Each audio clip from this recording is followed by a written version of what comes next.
मित्रों अज की वीडियो पिंड ताजपुर जिला लुधियाना तहसील इनू रायकोट पैंदी आ खंगूड़ा डेयरी फार्म की विजिट की है। 4 पशु सेल है, चारे जर्सी ब्रीड दे आ।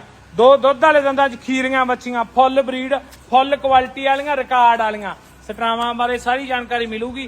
आप 2 दे दंद चकदी बच्ची पहिलण दुध बाई कहना 20 किलो कह दी क्वालिटी वेख के डेनमार्क की आप जिग तो गब्बना ABS का सीवर लगा दुध 15-16 की गारंटी रावना पिया जू हफ्ते नूं सूपे 10 दिनां नूं सूपे ये सूपूगी एने दुध दिता रवना कहता 24-25 लीटर दूजा सूआ लोकी दूजा ही कहते आ पर ये तीजे सूबे सूंदी आ हरेक नूं दूजा सूआ बनाते पर 25 दिनां की कच्ची आ किन्ने दी 85,000 की एक आह ये 4 बच्चियां सेल आ छोटियां बच्चियां जोड़ा 35,000 का दे दूं विचों मानतान कर दूंगा।